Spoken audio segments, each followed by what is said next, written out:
Hola chicos, ¿cómo están? Yo estoy muy contento de estar un día más aquí con ustedes y el día de hoy vamos a platicar de un tema muy interesante y muy importante que tiene que ver con los trastornos de la niñez y la adolescencia. Ustedes han tenido varias materias en las cuales han podido precisamente hablar sobre las diferentes etapas de desarrollo. Ustedes ya llevaron la materia de desarrollo del infante, del niño, posteriormente, bueno, del adolescente, luego verán otro tipo de materias relacionadas a las diferentes etapas del desarrollo.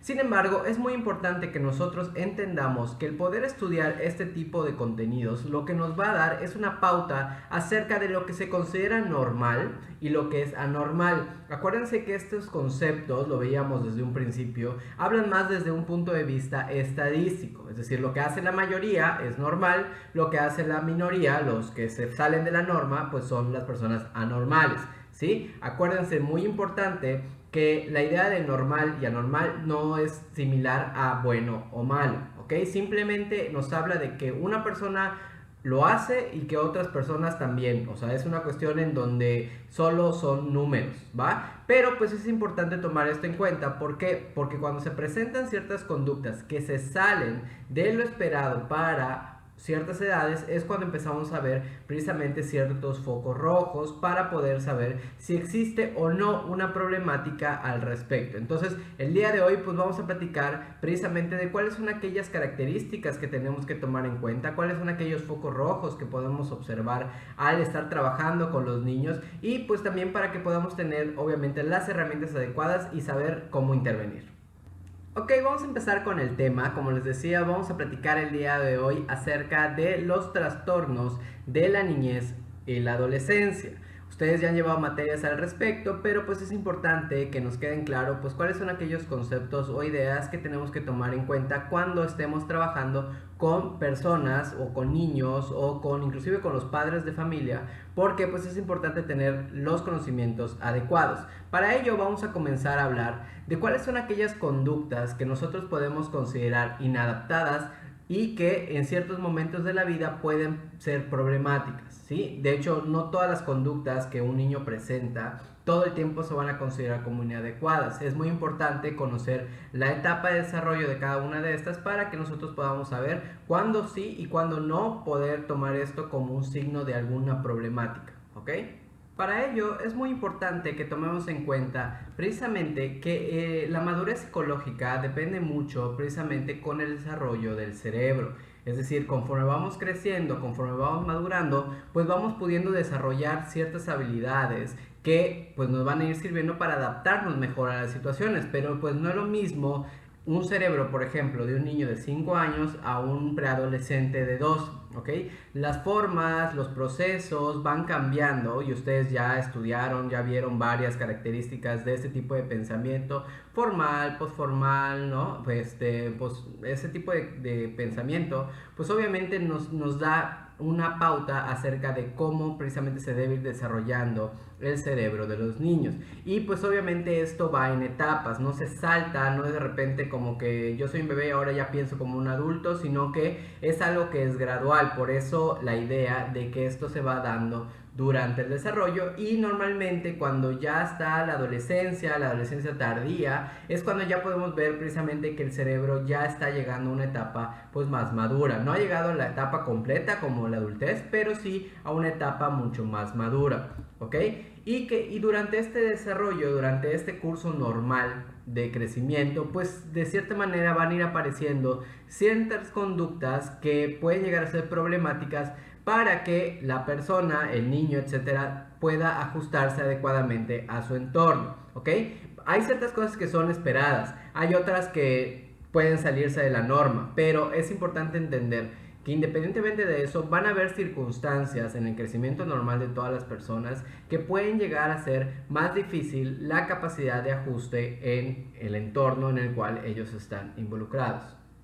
Por ejemplo, la personalidad es algo que va cambiando, que vamos desarrollando conforme vamos creciendo. Acuérdense que nosotros nacemos con un temperamento, pero la personalidad es algo que precisamente vamos agarrando de diferentes elementos y que la vamos construyendo que al final de la adolescencia normalmente, o la idea, es que nosotros ya tengamos muy claro cuál es nuestra identidad, con qué nos identificamos, con qué no, pero conforme vamos creciendo, pues esto vamos agarrando diferentes elementos de lo que nos rodea, y por lo mismo, si estos elementos no son los más adecuados, obviamente pueden llegar a prestarse a pues, diversas dificultades.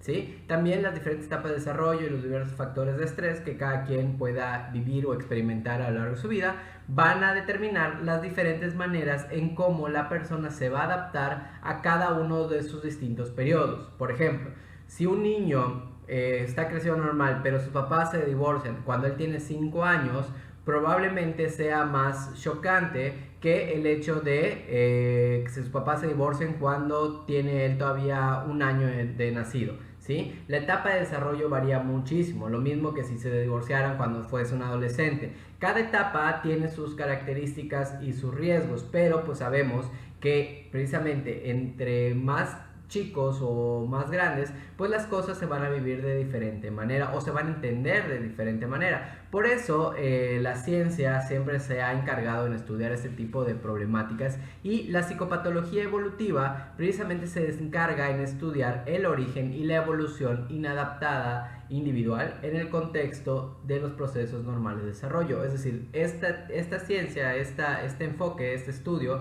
precisamente se centra en determinar cuáles son aquellas conductas que sí son adecuadas, que sí son las normales y las esperadas, y cuáles son las que no, y precisamente a través del tiempo pues van desarrollando y diciendo, bueno, esto vamos a llamar una patología, esto no, esto es lo que se espera, esto es lo que no. A eso lo conocemos como la psicopatología evolutiva. También es muy importante que nos quede claro que los niños, que ciertas conductas de los niños en relación con los procesos normales de desarrollo, hay cosas que sí se van a esperar. O sea, por ejemplo, esperar que un niño cuando es pequeño sea mucho más sensible a ciertos elementos que lo asusten, por ejemplo, ¿no? Y que si se aporrea una puerta, de repente llore, ¿ok? Y uno dirá, bueno, qué exagerado, solo se aporreó la puerta. Hay que entender que cuando uno es pequeño, pues hay ciertas cosas que uno los puede llegar a ver como demasiado amenazantes, digamos demasiado grandes, pero que es esperado. Pero si de repente aporreas la puerta y ya es un adolescente de 16 años y se pone a llorar, ahí dirías, bueno, tal vez no es adecuado. Por eso mismo, no deberíamos considerar como anormal, y lo pongo en negritas, la conducta de un niño sin establecer previamente si dicha conducta resulta apropiada para su edad. ¿Ok? Aquí les pongo, por ejemplo, la imagen de un niño haciendo un berrinche. ¿Ok?